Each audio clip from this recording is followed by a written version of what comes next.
معزز سامعین کرام، آپ سن رہے ہیں دیار اردو چینل پر سید امیر علی کی کتاب تاریخ اسلام، باب نمبر 6، خلافت راشدہ پر تبصرہ۔ مالیہ کے آمد و خرچ کے لیے آپ نے فنانس کا ایک محکمہ قائم کیا جو دیوان کہلاتا تھا۔ ہر صوبے کے مالیے کے اخراجات کی پہلی مد اس صوبے کے نظم و نسق پر مشتمل تھی، دوسری مد فوجی خدمات کی تھی، زائد رقم قوم کی اعانت پر خرچ کی جاتی تھی۔ اس رقم میں مقررہ شرح کے مطابق ساری عرب قوم کے افراد اور ان کے موالی شریک ہوتے تھے۔ مفتوحہ ملکوں کے کسانوں کی حالت کو بہتر بنانے اور ان کی تجارت کو فروغ دینے پر خاص توجہ کی جاتی تھی۔ اس مقصد کے لیے مصر، شام، عراق اور جنوبی ایران کے کھیتوں کی پیمائش کی گئی، لگان کو یکساں اصولوں پر مقرر کیا گیا۔ اس عظیم الشان پیمائش کے ریکارڈ سے ایک ایسی فہرست تیار ہو گئی جس نے ملکوں کا رقبہ، بیج پہنچانے کے علاوہ زمین کی خاصیت، پیداوار کی ماہیت اور پٹے کی حیثیت وغیرہ کو بھی پیش کر دیا۔ بابل میں نہروں کا ایک جال بچھایا گیا۔ دجلہ اور فرات کی پشتہ بندی جسے ایرانی بادشاہوں نے نظر انداز کر دیا تھا، از سر نو تعمیر کی گئی۔ اس کام کو خاص افسروں کے سپرد کیا گیا۔ حضرت عمر نے اناج پر محصول کی شرح کو کم کر دیا اور تجارت کو فروغ دیا۔ مصر اور عرب میں براہ راست آمد و رفت میں آسانیاں پیدا کرنے کے لیے آپ نے اس غیر مستقل نہر کو دوبارہ کھدوایا جو دریائے نیل کو بحر روم سے ملاتی تھی۔ عربوں نے اس نہر کا نام امیر المومنین کی نہر رکھا۔ یہ نہر 1 سال سے بھی کم مدت میں تیار کی گئی تھی۔ جب نیل کی کشتیاں ینبوع اور جدہ کی بندرگاہوں پر اناج سے لدی ہوئی آتی تو مدینے اور مکے کی منڈیوں کے بھاؤ گر گئے۔ اس اناج کی مشکل سے قیمت وصول ہو سکی جتنی مصر میں ہو سکتی تھی۔ عدل اور انصاف کے لیے جج مقرر تھے، ان ججوں کو خلیفہ مقرر کرتے تھے۔ اسلام میں حضرت عمر نے سب سے پہلے ججوں کے لیے تنخواہیں مقرر کی اور ان کے عہدوں کو انتظامی افسروں کی مداخلت سے الگ رکھا گیا۔ قاضیوں، ججوں کے لیے حاکم کا خطاب بدستور قائم رہا۔ عدل اور انصاف کے پیش نظر سب برابر تھے۔ خلفاء نے اس برابری کا اس طرح ثبوت دیا کہ انہوں نے آئینی ججوں کے فیصلوں کو اپنی ذات کے متعلق بھی صحیح تسلیم کیا تھا۔ ابتدا میں پبلک ہی پولیس کے فرائض سر انجام دیتی تھی۔ حضرت عمر نے رات کو پہرا دینے اور رات کو گشت کرنے والے بندے مقرر کیے۔ باقاعدہ پولیس حضرت علی کے عہد میں مقرر کی گئی۔ آپ نے ایک میونسپل گارڈ مقرر کیا جسے شرط کہا جاتا تھا۔ اس کا افسر اعلیٰ صاحب الشرط کہلاتا تھا۔ حضرت علی کے مشورے سے حضرت عمر نے سن ہجری جاری کیا اور سلطنت کے ہر حصے میں مدرسے اور مسجدیں بنوائیں۔ سلطنت کا مالیہ مین ذرائع سے حاصل کیا جاتا تھا۔ پہلا ذریعہ عشر اور زکوٰۃ تھا۔ زکوٰۃ ہر صاحب نصاب مسلمان سے اس کی آمدنی کے ذرائع کے مطابق ایک مقررہ شرح کے حساب سے وصول کی جاتی تھی۔ یہ رقم مملکت کے تحفظ پر خرچ کی جاتی تھی۔ اس رقم میں سے زکوٰۃ اور عشر جمع کرنے والوں کی تنخواہیں ادا کی جاتی تھیں۔ نادار مسلمانوں کی امداد بھی اسی میں سے کی جاتی تھی۔ دوسرا ذریعہ وہ محصول اراضی تھا جو ذمیوں غیر مسلم رعایا سے خراج کے نام پر وصول کیا جاتا تھا۔ تیسرا ذریعہ جزیہ محصول فیکس تھا۔ خراج اور جزیہ دونوں محصول رومی سلطنت میں اسی نام سے موجود تھے، اور یہ ایک حقیقت ہے کہ ساسانیوں کے عہد میں ایرانی سلطنت میں جزیہ رائج تھا۔ ان ٹیکسوں کو مصر، شام، عراق، ایران میں جاری کرنے میں مسلمانوں نے پرانے دستور پر عمل کیا۔ دونوں ٹیکس نرم اور جائز تھے۔ خاص شہر اور صوبے اور قبیلے ان ٹیکسوں سے مستثنیٰ تھے۔ جہاں کہیں ادائیگی ناگزیر تھی وہاں یہ قانون تھا کہ ٹیکس اس انداز میں لگایا جائے کہ اس سے تکلیف کا کم از کم امکان ہو۔ یہودیوں، عیسائیوں، سامریوں اور موبدیوں سے، جنہیں اہل کتاب کہا گیا ہے، انصاف اور انسانیت کا سلوک کیا جاتا۔ فوج کی تشکیل قبائلی دستور، مدینہ، طائف اور دوسرے شہروں کے رضاکاروں سے کی گئی تھی۔ انہیں پہلے عشر سے تنخواہ ملتی تھی، لیکن بعد میں انہیں عشر اور محاصل سے تنخواہ ملنے لگی۔ شروع میں خلیفہ صرف کمانڈر ان چیف کو مقرر کرتے تھے۔ کمانڈر ان چیف دوسرے فوجی افسروں کو مقرر کرتا تھا۔ چونکہ امیر الجیش خلیفہ کا نمائندہ ہوتا تھا، اس لیے وہ نماز پڑھاتا تھا۔ جہاں کہیں بہت سی فوجوں کو ملایا جاتا تھا، وہاں ایک خاص جرنیل کو نماز پڑھانے کی ہدایت کی جاتی تھی۔ اس سے اس کے جرنیل ان چیف ہونے کو ظاہر کرنا مقصود ہوتا تھا۔ اپنے نظم و نسق کے دور کے آخری دنوں میں حضرت عمر نے چھوٹے چھوٹے افسروں کو بھی خود مقرر کرنا شروع کر دیا تھا۔ میدان جنگ میں ضبط توڑنے والے اور بزدلی دکھانے والے خطا کار کو لکڑی کے شکنجے میں کس دیا جاتا تھا۔ اس کے سر پر سے پگڑی کو اتار دیا جاتا تھا۔ اس زمانے میں یہ سزائیں ذلت آمیز خیال کی جاتی تھیں اور بہت کارگر ثابت ہوتی تھیں۔ فوج سواروں اور پیادوں پر مشتمل ہوتی تھی۔ سواروں کو ڈھال، تلوار اور لمبے نیزوں سے مسلح کیا جاتا تھا۔ پیادے ڈھالوں، نیزوں اور تلواروں، بھاڈلوں، تیروں اور کمانوں سے مسلح ہوتے تھے۔ پیادوں سے آگے نیزہ بردار ہوتے تھے تاکہ سواروں کا مقابلہ کر سکیں۔ ان کے پیچھے تیر انداز ہوتے تھے۔ سواروں کو عام طور سے میمنہ اور میسرہ پر رکھا جاتا تھا۔ لڑائی کا آغاز چیلنج دینے اور فردن فردن لڑنے سے ہوتا تھا۔ عرب نوجوانوں کی برتری کا سبب ان کی تیز رفتاری، ثابت قدمی اور ان کی قوت برداشت تھی۔ ان صفات میں جوش و خروش کے مل جانے سے عرب فوجیں ناقابل تسخیر ہو گئیں۔ ان فوجوں کے پاس پورا سامان ہوتا تھا۔ لمبے لمبے سفر اونٹوں پر کیے جاتے تھے۔ شروع میں خیمہ زن فوج اپنے لیے کھجور کے پتوں سے جھونپڑے بناتی تھی، لیکن بعد میں حضرت عمر نے ہدایت کر دی تھی کہ مستقل چھاؤنیاں بنائی جائیں۔ اس سے عراق میں بصرہ اور کوفہ کی، مصر میں فسطاط کی، افریقہ میں کیروان کی اور سندھ میں منصورہ کی چھاؤنیاں قائم ہوئیں۔ دوسرے مقامات پر مثلاً حمص، غزہ، دلیہ، اصفہان، سکندریہ میں فوری حملوں کی روک تھام کے لیے دستے مقرر کیے گئے۔ سوار عام طور پر زرہ بختر پہنتے تھے۔ ان کے سروں پر خود ہوتے تھے جنہیں عقاب کے پروں سے سجایا جاتا تھا۔ پیدل فوج کے سپاہی گھٹنوں کے نیچے تک ایک تنگ چوگا پہنتے تھے۔ وہ ایسی شلواریں، بوٹ اور جوتے پہنتے تھے جو آج بھی افغانوں اور پنجابیوں میں رائج ہیں۔ وہ میدان جنگ کی طرف مارچ کرتے ہوئے آیات قرآنی پڑھتے اور حملہ کرتے وقت اللہ اکبر کے نعرے بلند کرتے تھے۔ طبل اور نقارے بھی استعمال کیے جاتے تھے۔ عام طور پر قبائلی دستوں کے ساتھ ان کے کنبے بھی ہوتے تھے۔ چھاؤنیوں میں ان کنبوں کے لیے الگ کوارٹر بنائے جاتے تھے۔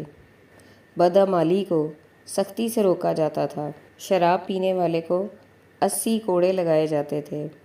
غیر ملکوں میں لڑنے والے سپاہیوں کو ان کے گھر سے 4 ماہ سے زیادہ باہر نہیں رکھا جاتا تھا۔ خلیفہ عمر نے سپاہیوں کی حاضر شماری کو جاری کیا اور سرحدی قلعوں کو مضبوط کیا۔ ابتدا میں کسی قسم کا فن تعمیر نہیں تھا۔ مکے میں کعبے کی طرح بہت کم ایسی عمارتیں تھیں جن پر فن تعمیر کا اطلاق ہو سکتا تھا۔ دولت مندوں کے گھر پتھر یا اینٹوں سے بنے ہوتے تھے۔ مدینے میں زیادہ مکان اینٹوں سے بنائے گئے تھے۔ مسجد نبوی بھی اینٹوں سے بنی ہوئی تھی۔ اس کی چھت پر گارے سے لیپ کیا ہوا تھا۔ زیادہ تر ایک منزلہ مکان ہوتے تھے۔ ہر مکان میں ایک صحن اور صحن کے وسط میں ایک کنواں ہوتا تھا، لیکن حضرت عمر کے عہد کے آخری دنوں میں مدینے میں غیر ملکی معماروں کی کثیر تعداد کے آ جانے سے دارالخلافے کے تعمیری ذوق میں اضافہ ہوا تھا۔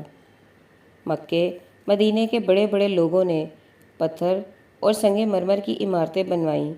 حضرت عثمان کے لیے جو محل بنوایا گیا تھا وہ وسیع و جمیل اور شاندار تھا۔ مسجد نبوی کو نئے سرے سے اعلیٰ نمونے کے مطابق پتھر اور مرمر سے بنوایا گیا۔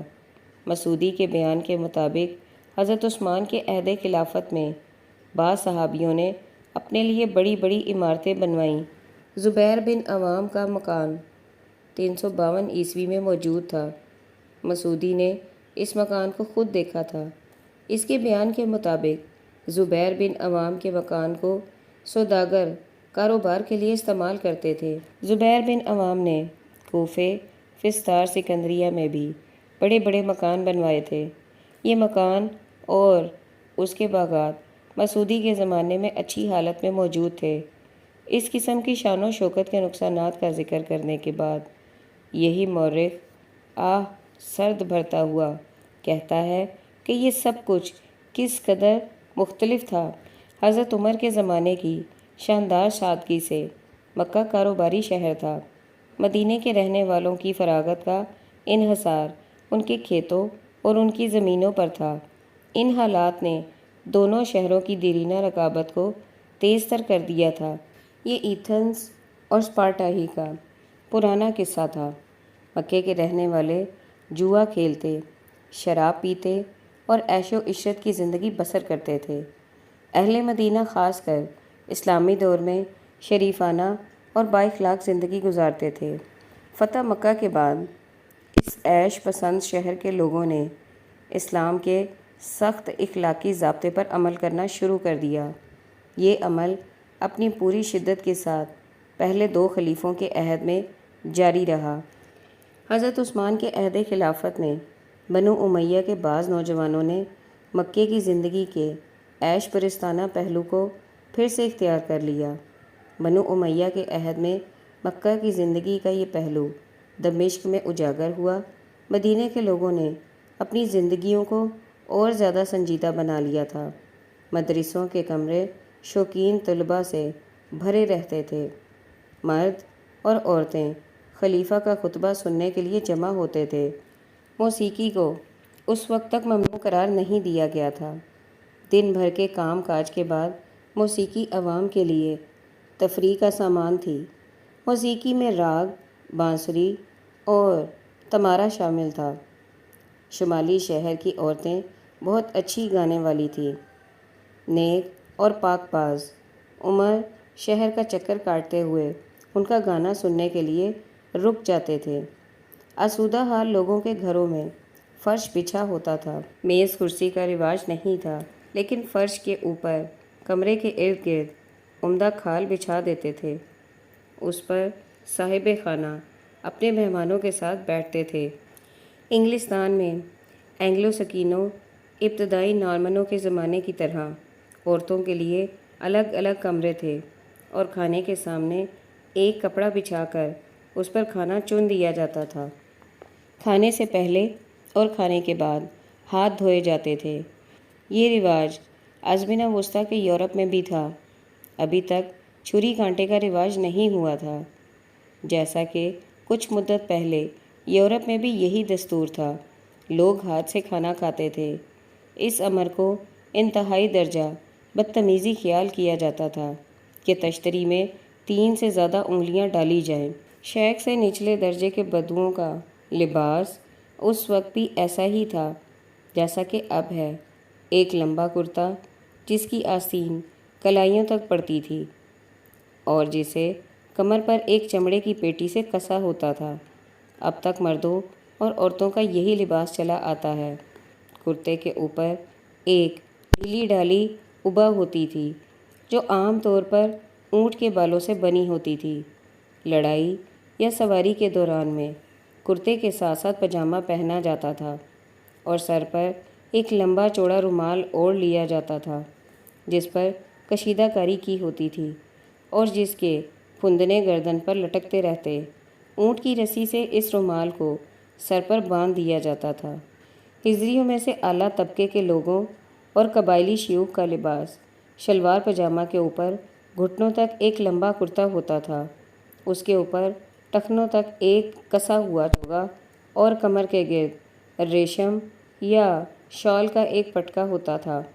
ان سب کے اوپر جبہ یا ابا ہوتی تھی، کسی ہوئی قبا، جسے عربوں سے بعض اقوال کے مطابق بازنطینیوں سے لیا اور بعض اقوال کے مطابق انہوں نے اسے ایرانیوں سے لیا۔ خلافت کے آخری دنوں سے پہلے رائج نہیں ہوئی قبا دو قسم کی تھی۔ ایک قسم کی قبا اینگلو سیکسین نوابوں کے اس لمبے کوٹ سے ملتی جلتی تھی جس کی آستینیں ڈھیلی ڈھالی ہوتی تھیں۔ موجودہ زمانے کے بعض ایرانی امراء اسے پہنتے ہیں۔ وہ اپنے سروں پر پگڑیاں باندھتے تھے جن کی لمبائی عمر، مرتبے اور فضیلت کے مطابق ہوتی تھی تاکہ گردن کو دھوپ سے بچایا جا سکے۔ پاؤں میں سینڈل استعمال ہوتے تھے یا بوٹ۔ عورتوں کا لباس ایک ڈھیلی شلوار اور ایک ایسے کرتے پر مشتمل ہوتا تھا جو گردن پر کھلا رہتا تھا۔ اس کرتے کے اوپر خاص کر سردیوں میں ایک ایسی کسی ہوئی جیکٹ پہنی جاتی تھی، لیکن عام لباس اس طرح کا ایک لمبا کرتا ہوتا تھا جیسے اینگلو سیکسین خواتین پہنتی تھیں۔ گھر سے باہر نکلتے وقت سب سے اوپر ایک ڈھیلا لبادہ پہنا جاتا تھا جس سے چہرہ چھپانا اور کپڑوں کو گرد و غبار اور کیچڑ سے بچانا مقصود ہوتا تھا۔ اسلام سے قبل عورتوں کا لباس سینے پر سے کھلا ہوتا تھا۔ حضور صلی اللہ علیہ وآلہ وسلم نے عورتوں کے لیے لبادہ پہننے کا حکم دیا۔ یہی وجہ ہے کہ عباسیوں کے آخری دور میں یہ دیکھا جا سکتا ہے کہ عورتیں اپنے سارے جسم کو چھپاتی تھیں۔ مصر اور دوسرے مسلم ملکوں کی عورتیں آج بھی اسی طرح مستور دکھائی دیتی ہیں۔ عربوں میں عورتوں کو مکمل آزادی تھی۔ یہ آزادی اب تک برقرار ہے۔ بہت سے مسلم ملکوں میں عورتوں کی جو علیحدگی پائی جاتی ہے وہ بعد میں رائج ہوئی۔ خلافت راشدہ کے عہد کے مسلمانوں میں عورتیں آزادی سے امور میں حصہ لیتی تھیں، خلیفوں کے خطبات سنتی تھیں۔ حضرت علی بن ابی عباس اور دوسرے لوگوں کے خطبات سننے کے لیے بھی وہ جمع ہو جاتی تھیں۔ بازنطینیوں اور ایران کے ساتھ تعلقات قائم کرنے سے عربوں کی روایتی بہادری میں کوئی فرق نہیں آیا تھا۔ اسلام سے قبل پرانے یہودیوں کی طرح عرب بھی کئی ایک شادیاں کرتے تھے۔ اس کی وجہ یہ تھی کہ قبائلی جنگوں میں مرد کثیر تعداد میں مارے جاتے تھے۔ اگر ایسی شادیوں کا دستور نہ ہوتا تو عورتیں بھوکی مر جاتیں۔ حضور صلی اللہ علیہ وآلہ وسلم نے بیویوں کی تعداد کی حد بندی کر کے کثرت ازدواج کو بلا واسطہ روک کر اسے سوسائٹی کے تمام طبقوں کے لیے آسان بنایا۔ خلافت راشدہ کے عہد میں خانگی زندگی سراسر قبیلی نوعیت کی تھی۔ غلاموں کی خرید و فروخت بڑی شدت سے ممنوع قرار دی جا چکی تھی۔ صرف جنگی قیدیوں کو اس وقت تک اپنے قبضہ میں رکھا جاتا تھا جب تک کہ زر فدیہ وصول نہ ہو جائے۔ جنگی قیدیوں اور لونڈیوں کو گھر کے افراد میں سے خیال کیا جاتا تھا۔ کوفہ کے لوگوں نے حضرت علی کے بڑے صاحبزادے حضرت حسن کو متفقہ طور پر خلیفہ منتخب کیا، لیکن مطلون مزاج لوگوں کی بے اصولی نے، جو اس سے پہلے باپ کی امیدوں کو پاش پاش کر چکی تھی، اب بیٹے کو دست برداری پر مجبور کر دیا۔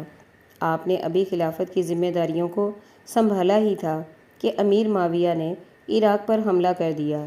آپ ابھی اپنی قوت کو مجتمع بھی نہ کر پائے تھے اور ابھی تک آپ نے ان حالات پر جو آپ کے والد کی وفات کے بعد پیدا ہو چکے تھے پوری طرح قابو بھی نہیں پایا تھا کہ آپ کو لڑنے پر مجبور کر دیا گیا۔ آپ نے اپنے ایک جرنیل قیس کو شامی فوج کو روکنے کے لیے روانہ کیا اور خود مدائن چلے گئے۔ قیس کی شکست اور اس کی موت کی جھوٹی افواہ سے مدائن کے سپاہیوں نے بغاوت کر دی۔ باغی سپاہی آپ کے خیمہ میں گھس گئے۔ انہوں نے آپ کے اثاثہ کو لوٹ لیا۔ باغی سپاہی آپ کو گرفتار کر کے معاویہ کے سپرد کرنے کی فکر میں تھے۔ ہر طرف سے مایوس ہونے پر حضرت حسن کوفہ واپس چلے گئے۔ آپ نے پورا ارادہ کر لیا تھا کہ آپ خلافت سے دستبردار ہو جائیں گے۔ اپنے عراقی حامیوں کی بد اعتمادی کے پیش نظر آپ نے معاویہ کی طرف سے پیش کردہ تجویزوں پر غور کرنا چاہا۔ گفت و شنید کا یہ نتیجہ نکلا کہ خلافت کو حضرت معاویہ کو ان کی زندگی تک کے لیے سپرد کر دیا گیا۔ آپ کی موت کے بعد حضرت حسین کو خلافت کا وارث مقرر کیا گیا۔ خلافت سے دستبردار ہونے کے بعد حضرت حسن افراد خاندان کے ساتھ مدینہ چلے گئے، لیکن آپ وہاں پہنچ کر زیادہ دیر تک وظیفہ حاصل نہ کر سکے کیونکہ آپ کو زہر دے دیا گیا۔ حضرت حسن کی وفات کے بعد حضرت معاویہ اسلام کے حقیقی حکمران بن گئے۔ بنو امیہ کی تخت نشینی سے نہ صرف خاندانی تبدیلی ہوئی بلکہ اس کے ذریعے ایک اصول کی شکست ہوئی اور چند ایسے نئے عناصر پیدا ہو گئے جنہوں نے آگے چل کر سلطنت کی تقدیر اور قوم کی ترقی پر بہت زیادہ اثر ڈالا۔ ان حالات کو سمجھنے اور تاریخ کی رفتار کو جاننے کے لیے ضروری ہے کہ مختلف عرب قبیلوں کے باہمی تعلقات کا مختصر طور پر ذکر کر دیا جائے۔ حضور صلی اللہ علیہ وآلہ وسلم کے زمانے میں عرب میں رہنے والے لوگ دو جداگانہ نسلوں میں بٹے ہوئے تھے۔ ایک جماعت اپنے آپ کو کہتان کی نسل سے بتاتی تھی اور دوسری جماعت اپنے آپ کو حضرت اسماعیل کی نسل سے بتاتی تھی۔ کہتان کا وطن یمن تھا اور مؤخر الذکر کا مرکز حجاز میں تھا۔ عبد الشمس کا ایک بیٹا حمیر کہتانیوں کا ایک مشہور بادشاہ گزرا ہے۔ چنانچہ آگے چل کر اسی کی نسبت سے کہتان بنو حمیر کہلانے لگے۔ عرب مورخ انہیں یمنی کہتے ہیں۔ آئندہ صفحات میں انہیں کبھی حمیری اور کبھی یمنی کے نام سے پکارا گیا ہے۔ وہ قبیلہ جو مارب یا سبا کے آس پاس رہتا تھا بنو ازد کہلاتا تھا، اور دوسری صدی عیسوی میں اس قبیلے نے شمال کا رخ کیا، جس کی وجہ سے کئی ایک قبیلوں کو اپنا اپنا مقام چھوڑنا پڑا۔ اتفاقی طور پر بنو ازد کا ایک حصہ مکہ کے قریب آباد ہو گیا تھا، جہاں یہ قبیلہ خزا کے نام سے پکارا جانے لگا۔ یہ قبیلہ حضور صلی اللہ علیہ وآلہ وسلم کے زمانے میں اسی مقام پر آباد تھا۔ اسی قبیلے کی ایک شاخ نے یثرب کا رخ کیا۔ یہاں ایک زمانہ گزرنے پر یہ قبیلہ بنو اوس اور بنو خزرج میں بٹ گیا۔ ان دونوں قبیلوں کا اس سے پیشتر ذکر کیا جا چکا ہے۔ اس قبیلے کے دوسرے لوگ شام اور عراق میں گھومتے رہے۔ ان میں سے جو شام کی جانب آباد ہوئے بنو غسان کہلائے، اور جو عراق کی جانب آباد ہوئے وہ بنو کعب کہلائے۔ اسی قبیلے کی ایک شاخ ہمدان میں جا بسی اور ایک بڑا گروہ مشرق کی طرف گھوم کر خلیج فارس کے کناروں پر عمان میں آباد ہو گیا۔ حضور صلی اللہ علیہ وآلہ وسلم کی زندگی میں بنو کہتان کے عربوں کی یہ حالت تھی۔ عرب کے اسماعیلی قبائل بعض دفعہ بنو ماد کہلاتے ہیں، لیکن عام طور پر انہیں بنو مضر یا صرف مضری کہا جاتا تھا۔ مضر معا کا پوتا تھا۔ اگرچہ عرب کی تاریخ میں یہ عمومی تقسیم چھوٹے چھوٹے قبائلی ناموں مثلاً بنو قریش، بنو قیس، بنو بکر، بنو تغلب اور بنو تمیم میں بدل جاتی ہے۔ قریش مکہ اور اس کے مضافات میں آباد تھے۔ دوسرے قبائل حجاز مدینہ کے سوا اور وسطی عرب میں پھیلے ہوئے تھے۔ عربوں کی ان دو نسلوں یعنی حمیری اور مضری میں مدتوں سے دشمنی چلی آتی تھی۔ یہ دشمنی نفرت کی حد تک پہنچی ہوئی تھی۔ عناد اور نفرت کے یہ جذبات ہر اس شخص کی سمجھ سے باہر ہوں گے جو انہیں پوری تاریخ کے نقطہ نگاہ سے دیکھے گا۔ حضور صلی اللہ علیہ وآلہ وسلم سے صدیوں پہلے بنو حمیر کی زبان جو سامی اور دیسی محاورات کی آمیزش سے بنی تھی، خالص عربی زبان کو جگہ دے چکی تھی۔ یہ زبان بنو مضر کی تھی جس نے دوسری زبانوں سے فوقیت اختیار کر لی تھی۔ معمولی اختلاف کے ساتھ سارے جزیرہ نما کی زبان مشترک تھی۔ ان کے عادات و اطوار، ان کے خیالات اور ذوق میں یکسانیت تھی، لیکن اس کے باوجود دونوں نسلوں میں واضح اور بین اختلافات موجود تھے۔ ان اختلافات کے اسباب کو سمجھنا بہت اہم ہے۔ اسلام سے صدیوں پہلے حمیری تہذیب کے بلند مدارج تک پہنچ چکے تھے۔ وہ جہاں کہیں بھی آباد تھے ان کی وہاں ایک خاص قسم کی طرز حکومت ہوتی تھی۔ اس میں کوئی شک نہیں کہ یہ حکومت پرانے طرز کی ہوتی تھی۔ تاہم ان کی شہری زندگی کا زیادہ دار و مدار کھیتی باڑی پر تھا۔ اس کے برعکس مزری سوائے قریش کے بدری اور خانہ بدوش تھے۔ ہر قبیلہ دوسرے قبیلے سے الگ ہوتا تھا۔ ہر قبیلہ عام انتخاب میں اپنے سردار کو چنتا تھا۔ اس تقسیم کی وجہ سے حمیری بادشاہوں نے انہیں اپنا مطیع کر لیا۔ باوجود مسلسل اور تواتر لڑائیوں کے وہ 5ویں صدی عیسوی تک بادشاہوں کو خراج دیتے رہے۔ حمیر اور مضر میں ایک طرف سے غلبہ رکھنے کے لیے اور دوسری طرف سے آزادی حاصل کرنے کے لیے ایک کشمکش جاری ہو گئی۔ دونوں میں بے حد حسد پیدا ہو گیا۔ اس مخالفت کو ان شاعروں نے زندہ رکھا جو ان ایام کے گیت گاتے تھے۔ جبکہ کندہ نے تیم کو لوٹا تھا اور جب بنو قیس نے بنو ازد پر حلہ بولا تھا۔ حضور صلی اللہ علیہ وآلہ وسلم کی تعلیمات نے اس قبائلی نفرت اور شاعروں کے اثر و رسوخ کو زائل کر دیا تھا۔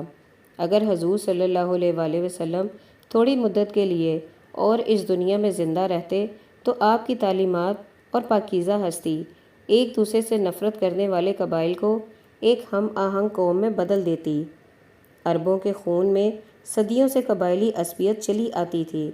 اس عصبیت کو ختم کرنے کے لیے حضور صلی اللہ علیہ وآلہ وسلم کی حیات مبارکہ کے مدنی ایام تھوڑے تھے۔